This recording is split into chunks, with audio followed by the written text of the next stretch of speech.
recognizing those tiny little things that we ignore and remind ourselves of our self-talk. Like, I am smart. I've got this. I can do this, versus letting those negative thoughts take over. How do you overcome difficulties? How do you overcome limiting beliefs? We all have something we're battling. We all have something that we think might be beyond our reach. And my goal is to be able to help people say, hell yeah, you can do that, and believe in yourself, because it's amazing what can happen when you really believe in yourself. Each of us have a different purpose, so don't worry about anybody else and how many likes they're getting and how fast they're climbing a corporate ladder. Like, you have your own purpose, and only you know what that purpose is and what your measuring stick is. All right, Abigail, how are you today? I'm doing well, Ethan. How are you doing? I'm doing great. It's so good to catch up with you again. We've had a couple conversations in the past, and I left all of those conversations feeling, energized and educated. And so I'm excited to get you on the podcast finally. Well, wonderful. Thank you so much. Same here. I loved our conversations, and I'm so thankful to Alex Racy, who introduced us. He's been a guest on your show, and I met him recently, and he's the person who put us in contact. So a shout out to him and all of the people who continue to connect people. LinkedIn really works, people. Yeah, I'm so grateful. I'm glad you mentioned that, because I've had so many, past people on the show, but people who have been friends who have just connected me. All the people I love in my life were connected to me by someone else I love in my life. And so I'm super grateful that Alex did put us together, because I think it's the start of a really cool friendship. Yeah, I agree.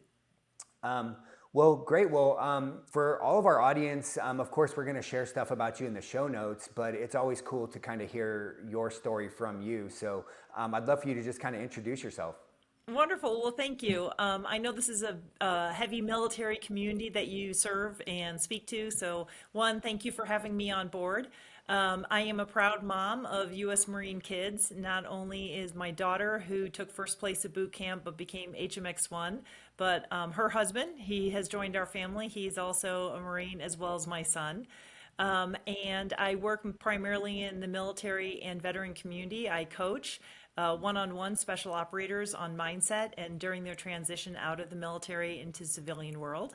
And I also teach a global leadership course with the Navy with a retired Rear Admiral who's become a very dear friend of mine over the last 7 years. And maybe more exciting for other people, at least to me it is, in less than 2 weeks, I'm going to be teaching at the Pentagon. I'm going to teach a course on stress and how to manage it and actually use stress as your strength, your superpower strength, right? Versus it debilitating you and taking you off track.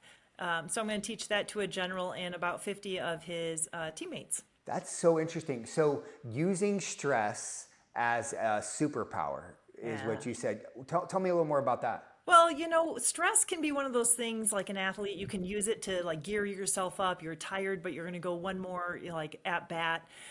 It can be used in a lot of positive ways. One of the things I find in the military community is that people have learned how to compartmentalize it and box it up and put it up on the shelf. And then that stress is accumulated over time. And then it almost feels like overwhelming, especially when you're transitioning out of the military. It can feel incredibly overwhelming and daunting. And you have all these unpacked boxes.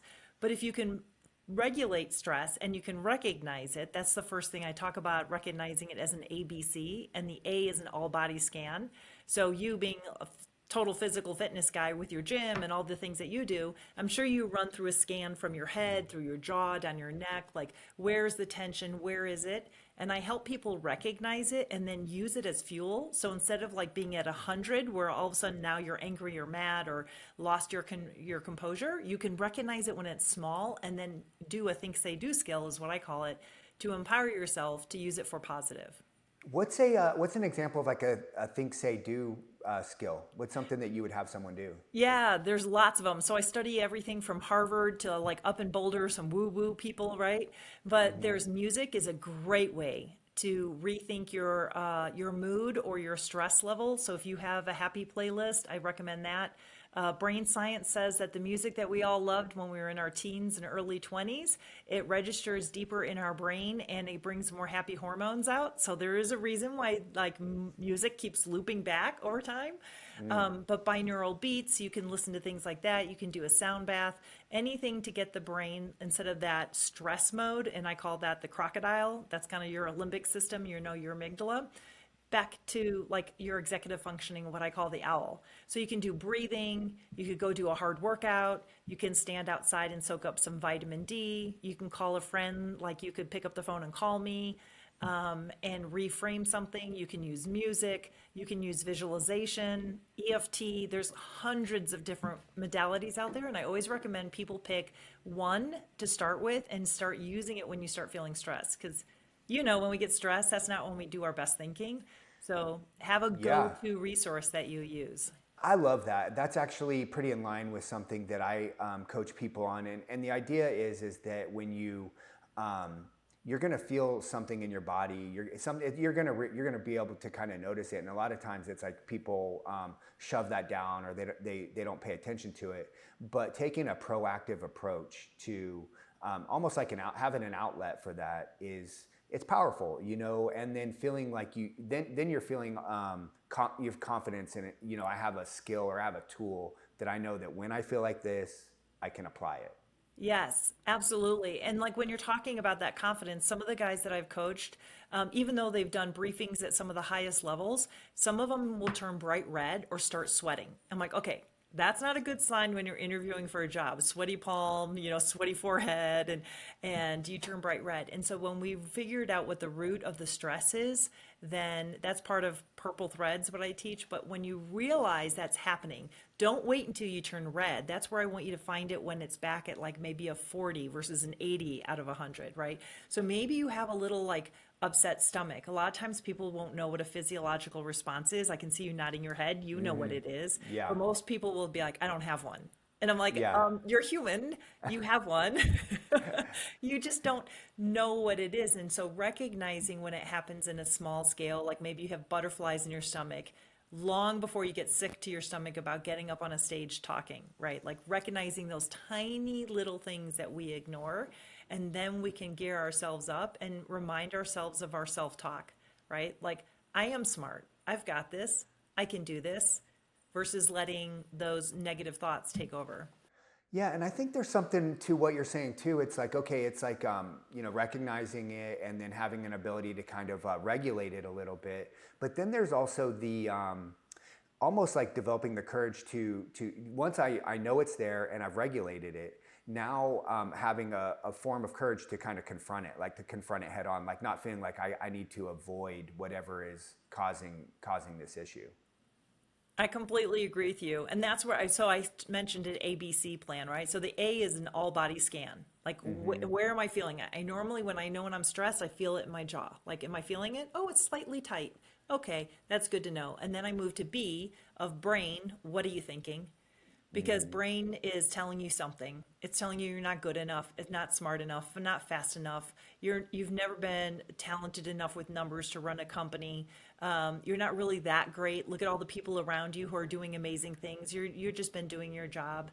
And when we can then take power and control over what the brain is telling us, because as you know, the brain is meant to keep us alive, right? Yeah. And so if it's kept us alive by, you're not that special, don't try to jump over that bridge, by yourself, you're not going to make it, then we kind of play smaller and limit what we do. But we can teach the brain that we can be happy and we can be confident. And I loved your word about courage and confidence, right? And that's where if we can recognize it, then we have power and control and we can change that self-talk. Yeah.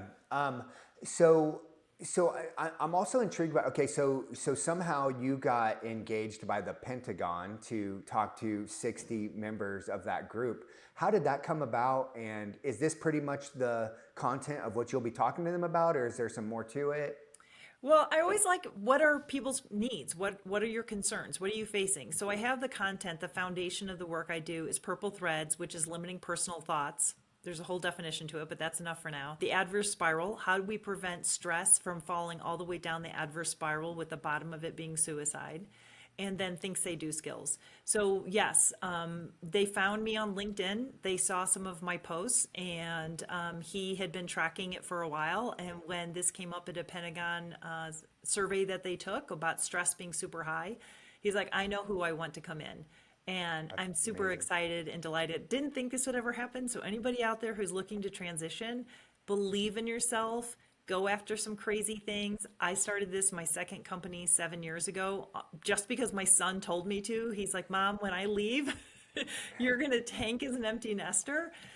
Why not try it? And I never thought I would be doing the work that I'm doing.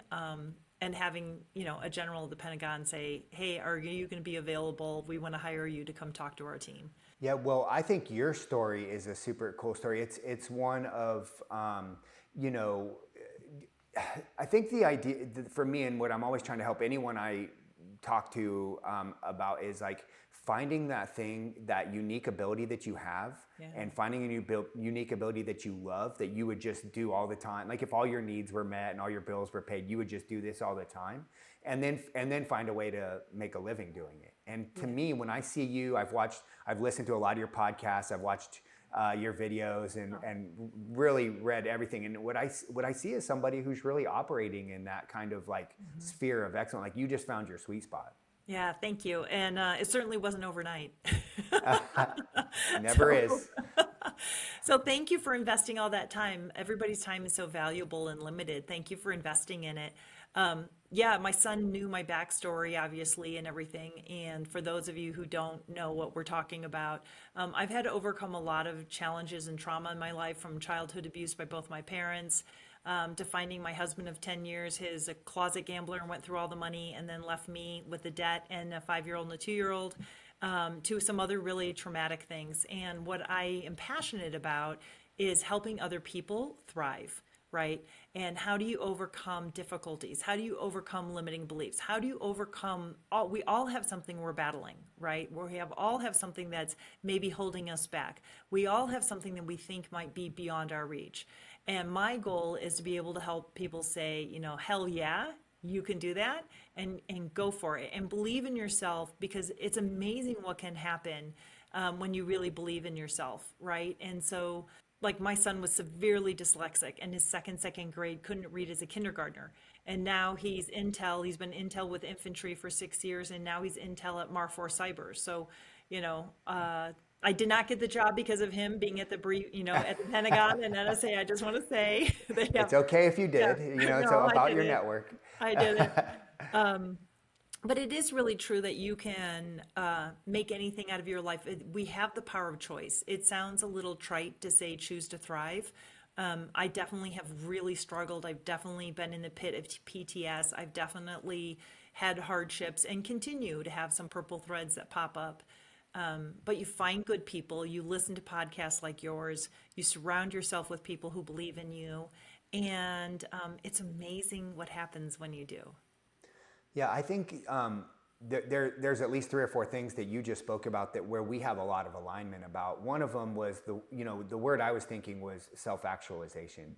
Mm-hmm. When you're helping someone to elevate themselves to a version of themselves that they really love, a version that they're choosing and that they really love and that they feel empowered to do. And I know that's a large part of a lot of your work. It is. And when I talked about the ABCs, there was a part of it, like the last part of that C is, can you name it to tame it? And that's where you have to be self-actualized. That's a hard word for me. Yeah, I always am hesitant to use it because I don't know if it's like, what does it actually mean sometimes, so it's defining, there's probably a better way to define it, but. No, yeah. I think it's a great way. There's lots of ways to describe it, but I like what you did. I tend to call it authentic health. Authentic health is when you look yourself in the mirror and you're happy with what you see. You can look yourself right in the eye and be like, I love me, I like me, I respect me, I'm proud of me, I'm going to keep working at different things, right? And that's all tied to Maslow's hierarchy of needs, of being wanted, needed, important, seen. And when we can name it to tame it, when we can say, I don't feel smart, right? Then it doesn't have power and control over us. Then we have that power of choice of, I am smart. I too am dyslexic, right?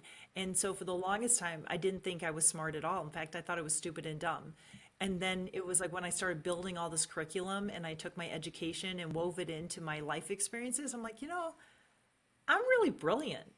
Yeah. To be able to figure out a way to raise 2 kids by myself, to buy and maintain and remodel a beautiful home in Colorado, right? Like, I'm brilliant. Now, I'm not going to do my own taxes, and I'm awful at picking up foreign languages. But that's not my definition of what I want for my life. And if we look at what we can't be or aren't very good, then it can be defeating. But I think that's what self-actualization means to me, is that we authentically like and respect who we are. We know we have work to do and we're excited to do it versus trying to like hide and be something that we're not. Yeah, I think a key distinction that I think where people mess up self-actualization a little bit, it's like it's not in the necessarily in the achieving of like I don't think anybody will ever say that they've achieved the pinnacle of their life. Like I don't think anyone will ever say that. But it's in the pursuit of it and feeling like you're choosing that. I think so many people, you mentioned a little while ago about veterans who are transitioning or other people in their lives, maybe regard of your relationships, your job, but they just feel kind of trapped and they don't feel like they're choosing the circumstances of their life, and I think that that's a big part of self-actualization. It's just I am pursuing and choosing this path. I love it. The power of choice. Yeah. And then own it, because no path is perfect, right? So we kind of look back and say, well, if I hadn't done that, I should have done this. I should have known better. And all those like should and could have and all that is not helpful. It doesn't help us be the best version of ourselves. It only makes us second guess ourselves, especially moving forward, and then live in that icky of grief and loss and regret, where I think if we all try our best at what we can and know that that best will change at any given time in our lives, right? Like there are a lot of times I wish I could have been a much better parent to my two kids, but I also was running a company. Right? Right. And I was also volunteering at their school. And I was also trying to make sure that I was physically fit and doing all the things I needed to keep my mental wellness going. I don't know. I think I'm going off a tangent here. Help me out. Yeah, I think that you're right on it, right? That like you're never going to feel like you've arrived in this spot, but you are also in the fight. Like you're like I tell people all the time, like owning businesses is kind of in line with this. It's like I've never had more problems in my entire life than like being a business owner. But the difference is, and why I love it and why I jump out of bed every day excited to do it, is because I'm choosing these problems. I'm choosing this struggle over this like other struggle that I wasn't choosing in my previous life. Yeah. Yeah, I really like it. And then I think where I was going with that, thank you for bailing me out, because I could tell it's been a long week. I'm tired. My brain is tiring. It's Friday. I get it. And I think that helps us not have regret when we're like, you know what? We're all going to slip. We're all going to fall. We're all going to say something that we didn't mean for it to come out that way. Something's going to happen, right? And so then you can say, I'm not going to beat myself up because I know at any given time, I'm always doing the best I can. Yeah. Right. And then it gives ourselves grace and space. And when we do that for ourselves, that means we also can extend it for other people. That's one of the things I love about Purple Threads is when you see someone who's behaving in a way that you don't think is in their best interest or healthy, or maybe it's aggressive towards you, you can drop that all to the side and say, I've struggled too. I wonder what's going on beneath the surface.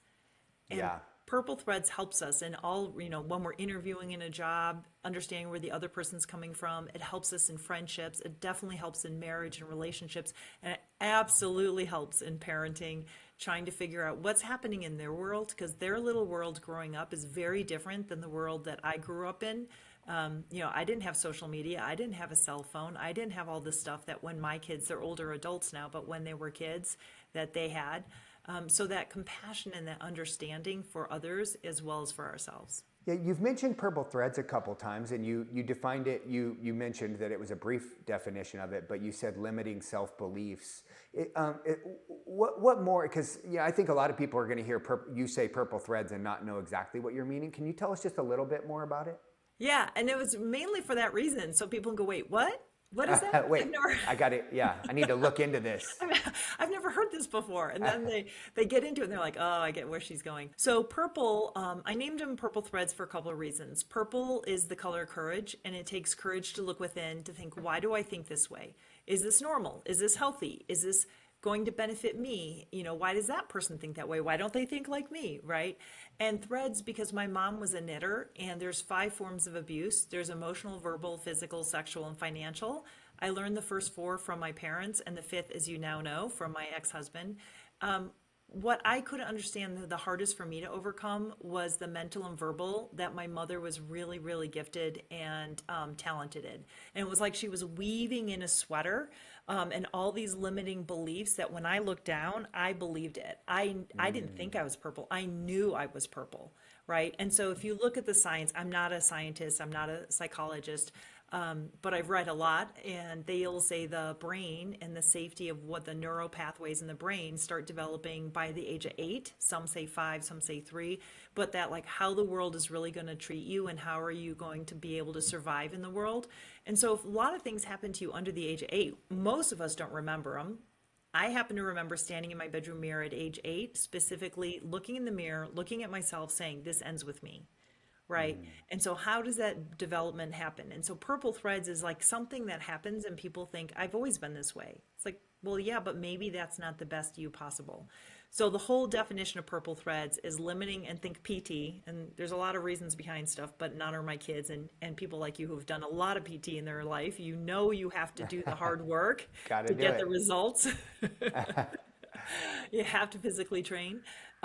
So you have to mentally train, right? So it's purple threads are limiting personal thoughts connected to past traumas that become physiologically tied in what we think, say, and do. So it's tied to my cognitive communication and behavioral studies. And I try to make fun and have a lighter thing. So if you see me second guessing myself or playing small, or you see someone being defensive and aggressive and standoffish, you can say purple thread. And I'll be like, oh yeah, I'm doing it, aren't I? Yeah, it's cool. It's like a little code word, Yeah. for those people who are educated on it. I think it's so smart too, because I know that it's absolutely true for me that events that happened in my childhood between the age of, like probably like 7 and 10 or something like that, impacted my life in major ways. And that I was completely it was unconscious for me. And then until later on, when I started to do some personal development, to do some therapy and things like that, that then I would remember those things and see how, like you said, they were tied.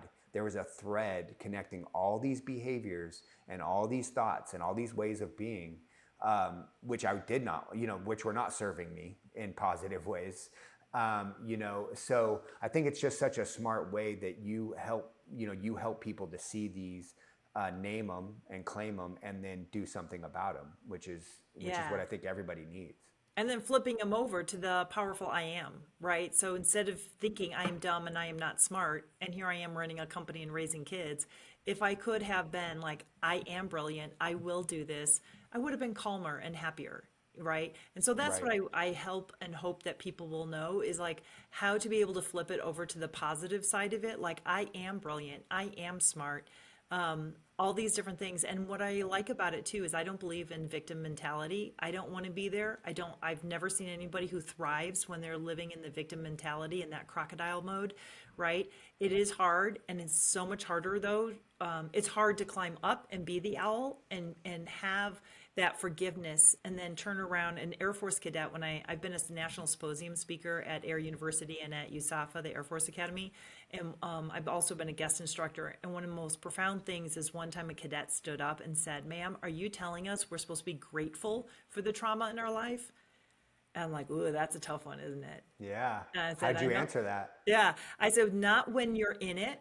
That's ridiculous to be like, I am so grateful that, my parents are going through a divorce, or there was a forest fire and it burned down our house, or, my husband filed bankruptcy on us, or, something like that. Like, no, you're not going to be like, yay, I'm so happy for this opportunity for self-development and growth. No, that's dumb. That's not how the brain works.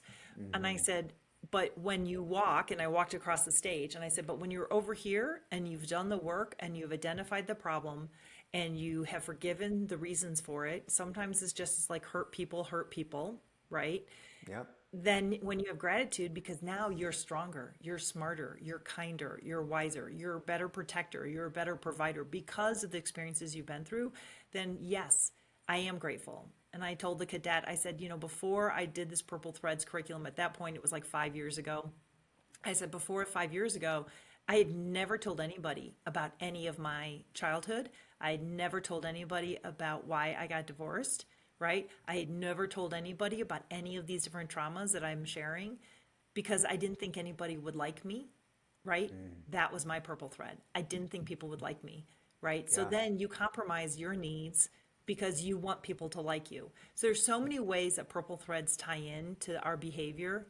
And once we find them, like now, of course I want you to like me. I liked it that you said we're friends, right? Yeah. But Right. like my self-worth is not tied to you liking me.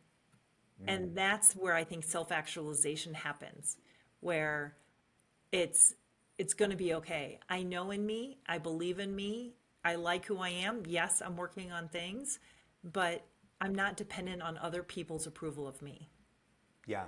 And I think that's so, and so that's like one of your purple threads is like you felt like you didn't want to do anything to not people so that people wouldn't like you, right? I mean that's one, and then but that like you said, in some ways it gave you strength. So that you were talking about the gratitude piece of it, right? So of course you would do things to make sure that you were being nice to people, or you were not being you weren't being offensive or whatever else. And so there's some strength that sometimes comes out of that pain.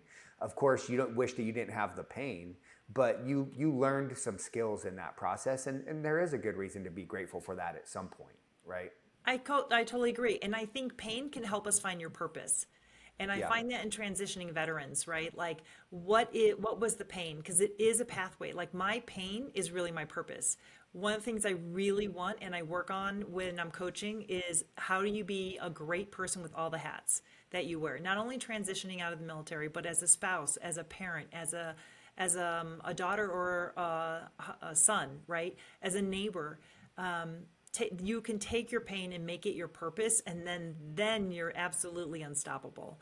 Then I would do this even if I had millions of dollars, which I don't. So hire me. Get that online Hire me. course we're going to talk about in a minute. Yeah.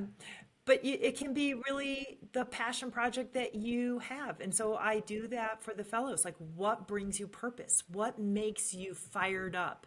I talk about, I know it sounds like crazy, but a feelings wheel, right? And identifying what makes you excited, engaged. What's the opposite side of your purple thread? So like, if you don't think people like you, like what is something that you can do that where you're like, I know people like me because I help, I coach, I mentor, I role model, I volunteer, I read to little kids at the school.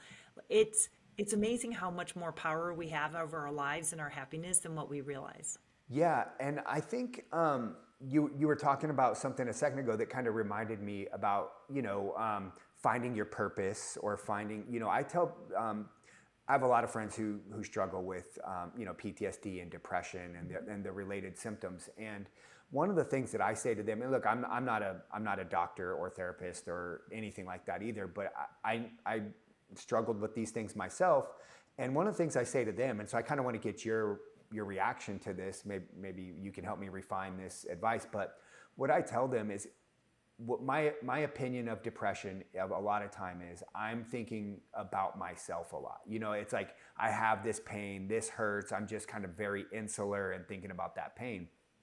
But when you find a cause, when you find a purpose, when you find ways to give of yourself to others, and maybe it's through that pain, maybe it's helping others who have a pain like yours, then you can kind of pull yourself out of that depression because it's not all about you anymore. It's a way to give to others. And I'm just kind of curious your thoughts on that. Yeah, I love it. I love it. Be busy with the good life and you don't have time to necessarily focus on it. However, don't use it to avoid, right? Like figure out why you're depressed. Figure out why you have those emotions and what are they specifically. Like depression is a big umbrella. Is it really feel betrayal? Is it really feeling rejected? Is it really feeling insignificant? Is it really feeling unloved? Like what is it? When you can name it, you can tame it. So depression and PTS, and I just call it PTS because I don't think it's a disorder. I think it's a natural response to abnormal stress, right? Sure. Post-traumatic stress. like I've been in that pit and no one can climb out by themselves. And that's why both of those are on my adverse spiral, which I'm happy to share with you if you want to share it with your audience in show notes or something like that. Yeah. And so one of the things though I do want to say is that it's not always a mind over matter or just get out and stand in the sunshine, kind of thing. That one of the things that research shows is TBIs, especially in the community that we're in. TBIs definitely dysregulates, you use that self-regulation word, right? So it dysregulates the brain, and it needs to heal. And it can't heal just by saying, oh, I'm going to be positive today. Like there's things like hyperbaric chambers. There's so many different modalities out there that don't just try one thing, guys. Know that there's always 3 solutions to every problem. And that depression isn't because you're mentally weak. There could be something going on. There could be hormonal changes. There's a lot of things with the fire pits, like the burn areas that you guys have been, especially if you've been deployed. But TBIs is a huge one that can change the brain and make you I was just reading a recent report on this about depression and suicidal thoughts and how they're related and what it does, TBIs do to the brain. Let's heal the brain, right? Before you think maybe a purple thread, like I am weak and what's wrong with me. I've got all these things going for me. It could be something much deeper than that. And so go get it medically checked out. Yeah. There's lots of nonprofits. I get to work with a lot of different nonprofits that work on all different capacities from mental to physical. And so I love your idea. Try that first. If it works, fabulous. I'm a big believer of don't start popping pills, right? Right. Try some of the basic things first and then keep moving on until you find a solution. Yeah, another alignment that we have, which I'm glad you brought it up, is I have like a 3-pillar purpose, and one of them is optimal health. And so it's like, look, let's not claim any of, because whatever we don't love about ourselves, and there could be a litany of different things, but if you're not kind of doing some of the basic things to take care of it, like you mentioned, like doing all the wellness activities, there's a lot of free stuff out there. Exercise is free. Maybe eating well isn't necessarily free, but it's you got to eat anyway, right? Like take care of your nutrition. Make sure that you're getting try some of those activities like you mentioned, like if it's a hyperbaric chamber, or if it's red light therapy, or if there's all these different things out there that you can do to just, and you don't know how off you are until you feel the opposite of that, when you've kind of felt the joy and the reward of being healthy.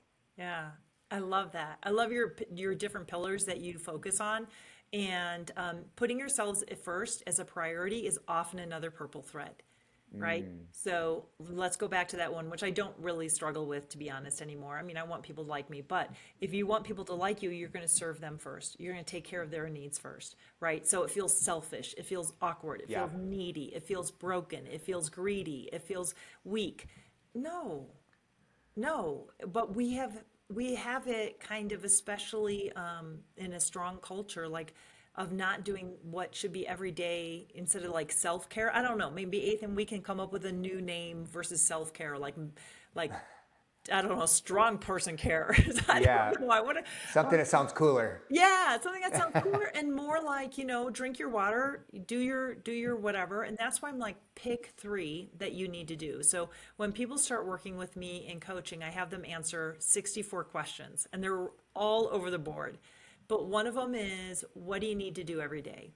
And they don't realize that people already know what they need to do self-care. Then I'm like, all right, now grab your calendar. How many times a week are you going to do that? And they're like, oh, you're going to, I say workout. I'm like, okay, great. When are you going to work out? Who's your workout accountability buddy? Are you going to go take a class at, what are you doing to make sure that you don't fall off your own schedule? That's not being greedy self-care. That's called a standard of living in order for you to do well. You need to eat, you need to do all of these things. You need to sleep, you need to have your own personal self-care. And for some people, that's quiet time by themselves. It's to journal in the morning. It's to have their favorite, I see a caffeine on there a lot, grab a good cup of joe, right? Yeah, and I think that's so smart, and I actually have a similar rule with the people that I coach, is that we identify what their non-negotiables are, and quite a few of those non-negotiables should be around their baseline of health and wellness.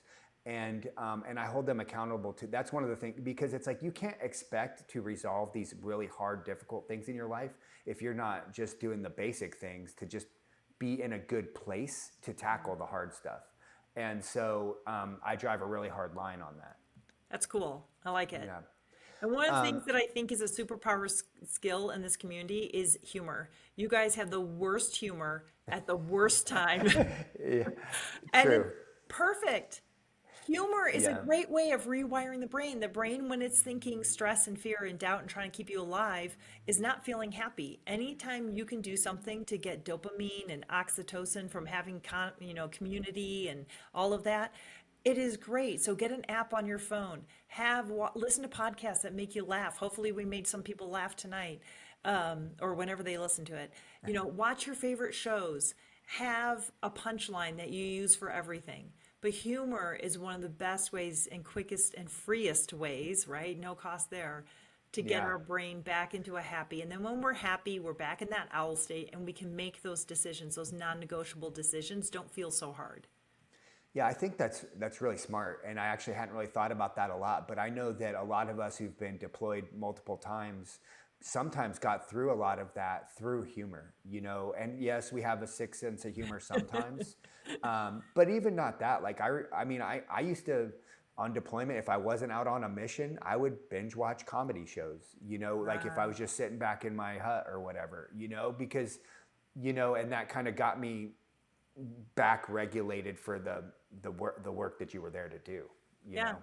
I love that you used it and you didn't even realize that that was a technique. I think a lot of us do that, right? Yeah. And so if you're talking about kids being a best parent, my son loved reading comic books. And some teachers were like, no, he should be reading more textbooks in his evening. And I said, he's reading and he's laughing. Yeah. He's having a joy of reading. I can't think of a better way to do it. And to this day, after he leaves the NSA building and has to deal with DC traffic, he has an app. And if it's been a tough day, he will sit in his car and he will look at the humor app until he feels himself laughing. That's And then awesome. he's like, now I can handle fighting not Denver, that's where I am, fighting DC traffic. So we can That's use it awesome. in a lot of different ways, but humor is absolutely underrated of being a great modality. Yeah, I think people, like you said, will almost naturally use humor, but it's an interesting thing to throw out there as a proactive measure. Like your son uses it, right? Like he uses it as I'm going to purposely pull this tool out of my tool belt and use this. And I don't know that a lot of people do it that way, Yeah. you know? Yeah. Well, that's the cool thing about us dyslexics. We don't think the same way as other people. We need that. We don't want everybody to think the same. We need people who help us think differently. Yeah. You mentioned a couple times in this episode, and I read a little bit about it. And you actually you sent me a graphic that I do want to share with our group. But you talked about adverse spiral, and you mentioned in this conversation how it starts with stress and it ends with suicide. But there's some things in between there, and I was Yeah. wondering if you might kind of talk about that a little bit. Oh, I would love to. Thank you. So, like a spiral, think of a downward staircase, right? And so, if you're at the top and you're carrying a bunch of packages and you can't really see the next step and you slip on it, it's very easy to go boom, boom, boom, boom, boom, boom down the staircase, right? And that's kind of how the adverse spiral is built. I had to understand purple threads is like how we think, adverse spiral is how we behave. So, the first step is stress. And because we don't recognize stress, right, we quickly fall to the next step, which is purple threads. Those are the limiting beliefs. And because we don't want to believe, for example, that nobody likes me, right, you fall off that step and you don't, you fall into the next step of depression because you believe that nobody likes you and no one wants to listen to you and you have no merit, you have no value, you've never been that smart, whatever. That's depressing. And people don't want to be depressed. So we fall to the next step, which is addiction. So we self-medicate, we numb out, we zing in like with gambling or porn or gambling, something like that. Or we do drugs or drinking to like numb out and not feel enough. Risky behavior is also here. Driving motorcycles at night in the rain without a headlight on, things Yeah. like that. That falls in that category. And then what happens is we fall out of that category into abuse. Abuse of family, abuse of ourselves, abuse of finances, and then we can easily fall into PTS. You can also be thrown into PTS through life experiences. And then the next step after PTS, if you don't get the help, is suicide. Here is the key. It's a staircase. We can climb back up. But once we get to a certain level, we cannot do it. I don't care who you are, you cannot do it on your own.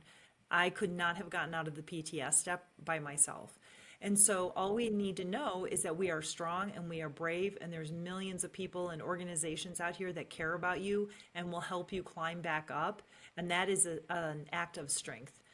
So my goal is that I can help prevent any of the steps of the adverse spiral. I'm not an expert in those different steps, but I open the door of conversation, and then I get to be able to acknowledge, and I have a huge veteran log in particular of great resources that can help people on all those steps.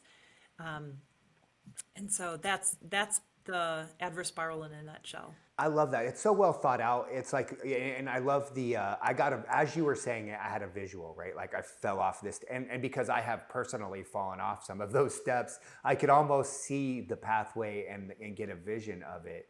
And what I love about it, and this is again, another where we align again, is my second pillar of my purpose is meaningful community, right? Like I think about it like a village. Like before we became such a modern society, we had like, tribes and there was a medicine person, and then there was like, we had all these different people in the skill set, and we kind of all relied on each other for any trouble that we had.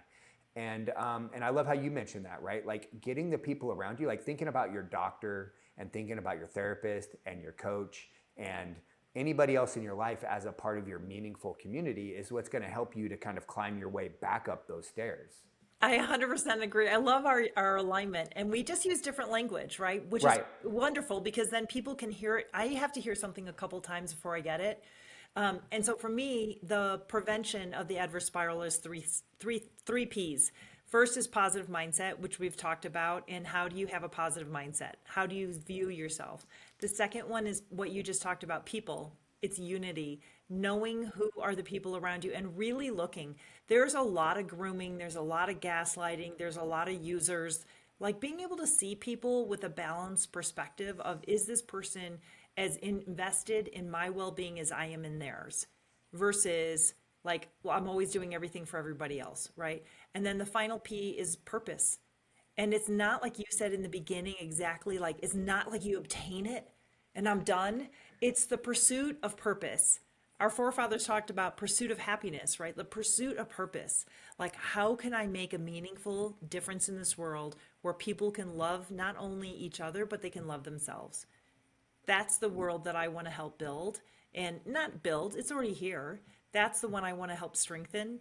And strong American families, strong individuals, strong workforce, is we have to have that purpose, and each of us have a different purpose. So don't worry about anybody else and how many likes they're getting and how fast they're climbing a corporate ladder or in the military ranks. Like, you have your own purpose, and only you know what that purpose is and what your measuring stick is. Yeah, purpose is so important for me, and this is another thing that I work with people is identifying that purpose. And I think people misunderstand purpose often. A lot of times people, think that it was like, it's this predestined, I was born to do this thing, which I don't think that's what it is. And oftentimes people think purpose is something that's like super philanthropic or something like that. It's like giving of myself to all these people, like a big cause, and there's a lot of things, maybe human trafficking is somebody's thing, and maybe, addiction is somebody else's, but I don't think that at all. I think purpose is just choosing, finding what you love doing, no matter what it is, and then finding a way to do that in a way that makes you feel like you're using your unique abilities and your skill sets, and it could be so many things. Like, there's people who out there, like you mentioned, in today's society, they make YouTube videos. They're like, social media influencers. And that's what they found purpose doing, and that's fine with me as long as they love their life and they're doing something to contribute. Yeah. Yeah. So when I think people think purpose, like you said, needs to be this huge thing, I think listen to your physiological response, right? Going back to what we've talked about already. Like, if you don't know what physiological response is, people Google it, look it up. Talk to us. We need to know what these are. What physiological response do you have that's a good one when you are doing your purpose, right? Like, honestly, I was really tired tonight. I mean, if it wasn't Yeah. you, I wasn't going to cancel on people for the Oh, podcast, but I mean, well, thank you. I I'm like, I'm appreciate not going to cancel on, that. but I'm really tired, but this is the purpose, right? Like I get excited. I have enthusiasm for it. I have meaning. I feel up. I feel good, even though I'm tired. It doesn't weigh me down. So listen to your physiological response and you're going to be able to find like what is the purpose. Like if it's working with kids, what capacity, right? There's so many different ways to work with kids and figure it out. And your body will tell you when you're right on the mark. Your Yeah, body will that's tell you this is your lane. You are grooving. You are right on the path. yeah, and that's really smart. And I think the key to that is you kind of have to do it first and then examine how you feel after, right? Because Yeah. something could feel very daunting. Like I'll give a good example in my life. Putting on events. I like now know that I love putting on events, but before you do an event of any kind, it's stressful, right? Like it's like, oh my gosh, is anybody going to show up? And I've got all these logistical details and everything else. So don't like measure it before, but go ahead and put yourself out there, try something that seems interesting. And then afterwards, am I riding that high? Like how do I feel after? I like it. And who's your friend? Right? Like so my son was like, Mom. He knows my purple threads. He knows what I can and cannot do. He knows what kind of life I need to have. And he pushed me. I did not want to start this company. I did it on a fluke. I did it for a gift back to God and people who have helped me and like as a thank you. And I thought it would last maybe a year. Yeah. And so, who pushes you when you're saying, I can't do events? I don't know how to do that. Who is by your side? Look around and make sure that you know who those people are and you do everything to maintain that relationship. You focus on it, you invest in it, you reciprocate, you like really invest. I call those three bridges. That's like a whole nother time we can talk. But how do you really invest to make sure you've got the right people surrounding you? Because I find a lot of times when you guys transition out of the military, you're like, I don't have that kind of unity. Yeah. And it's out there. You just have to rebuild it in a different way and then make sure you really work hard. And that takes that word of vulnerability of telling people how important you are to me, why it matters to you. I want you to check on me. Here's what's here. How can I be a good friend? Like it takes that vulnerability and also articulating what it is you want and need and dreaming and purpose. And we don't do that. We tend to be quiet, and that's that self-isolating that causes that adverse spiral. Yeah, 100%. Your relationships, the people who you spend the most time with, are going to largely determine your results in your life. And Yeah. so you want to make sure one, you're spending time with the right people, finding the right people, networking, and sometimes you kind of you grow and you some people get left behind and you got to find new people and that's kind of what transitioning from the military is about. Look, I'm going to grow into something else. Yeah. And that means I'm going to have to grow a new network, and that's a little scary, you know. Yeah. But it's also a good point that you mentioned earlier about oftentimes the people who love us, the people around us, can see our purpose before we can see our purpose. And so you got to be listening and kind of trust that a little bit. Yeah. And ask. Because Yeah. we feel dumb and small and stupid that we don't know our own purpose. So we're not going to turn around and tell somebody else. And I'll give you a clue. If they turn around and say, well, you should have known this. That's silly. That's ridiculous. Guess what? That's not your purple threads buddy. That's not your accountability buddy. Right. Right. That's not the one. Like, Yeah. yeah. Like, or if they say, I think you're thinking too small. That is awesome. Tell me more. How can I be of help? I know somebody. Let me make a connection for you. Let me research. I think there's a different way of doing podcasts. There might be a program that takes out some of those things, right? Like those are the people that are really your allies and that you can have that super tight connection with, that you can count on in a very rewarding way. And it's also rewarding for them. And that's what we need. We need to have those connections to prevent the adverse spiral. They need it as much as we do, but someone's got to lead. Someone's got to Yep. take that first bold step of being vulnerable and saying, hey, I'm kind of scared to start my own company. You know, would you mind spending an hour or two chatting with me about it? And then see if they circle back later on. See if they follow up with any help. I mean, and those are the kind of relationships you really want to invest in. I think it's great. And I think that's the thing. A lot of people don't ever want to ask for help because they feel like they're burdening others or they don't want to look weak or like they don't know something. And what they don't realize is that they're giving that person a gift. To be Yeah. asked for help from someone who you love and care about about your expertise or about, something that you might have some sort of skill set in is such a gift. And if they don't act like it's a gift, like you said, maybe you're in the wrong room, right? Like maybe you're not having the right relationships. Yeah. And what is it? And then watch your own physiological response. Do I feel rejected? Do I feel stupid for asking that person? Do I feel embarrassed now? Right? Like that's a great opportunity for you to find more purple threads and then eradicate them so that they don't dictate over you. And give it some time. That person may be in shock. They may be fighting their own purple threads, because I make this as a homework assignment for the guys that I coach, that they have to tell a purple thread to 3 different bridges, 3 different people. And they're like, really? I'm like, really? Yeah, You really have I to do love it. that. And Yeah. it is tough. And that vulnerability piece, and almost every single time they come back with, okay, it was hard. I knew that. I knew it was going to be hard. But what I didn't know, how rewarding that gift, as you said, was going to be for the other people, I had no idea. Yeah, and how much more they're connected now. Yes. You share that vulnerability, and now we're even stronger. Yes. Yeah. Yes. 100%. Well, I know you and I could talk forever, but it's Friday night for us on this podcast, and I want to make sure I'm honoring your time, which I'm so grateful for. I want to just thank you for who you are, how you're showing up in the world, the way that you're sharing your skill set, the amount of work that you've put into, and the way that you found purpose, and how you're using that purpose on a large scale in these really important places like the Pentagon, and you spoke at the Air Force Academy and all these different places. I just want to thank you. I appreciate you. We need people like you out there, and I'm just happy that I've got to spend some time with you.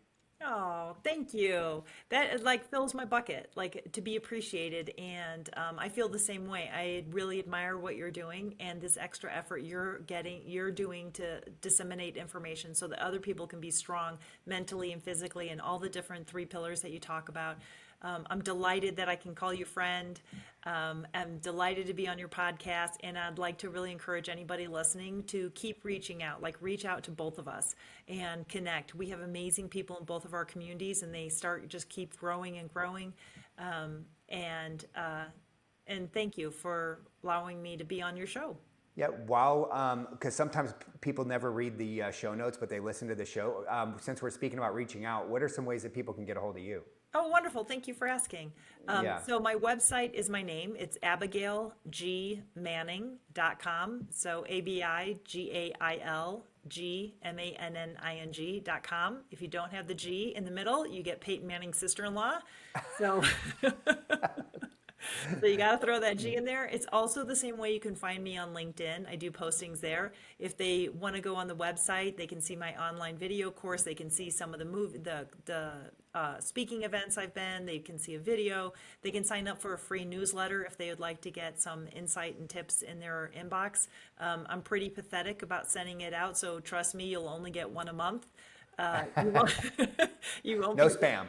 no spam, no inundated of daily, updates, but I would love to hear from your audience. Awesome. And we actually didn't talk about it when I said that we would, but could you quickly just mention your online course a little bit? And you mentioned maybe a special gift for the audience who might be listening. Yeah, I would love that. So the online video course, I got out of my own comfort zone and recorded myself, right, and made 90 minutes. It's broken up into a video course with 11 different of my worksheets that I teach in normal full-time and full-day workshops. It goes over the things we've talked about today. It goes over purple threads, adverse spiral, and think, say, do skills. And it's basically a one-on-one time that you can have as an individual with me on a video, of course. And it's self-paced, but I made it super affordable for people. But I'd love to be able to offer 5 passes for you to put in the show notes. Like you can use one or give it as a gift, and maybe offer some of them to your audience. It'll be a first come first serve kind of thing. But I would love for people who want to know more to be able to have the information. That's amazing. We will put that in the show notes, so that's a good reason for people listening to go to the show notes, and you'll get all that information that she just mentioned. But again, Abigail, thank you so much for being on the show. Thank you for your time, and it's been such a great time catching up with you. Thank you, Ethan.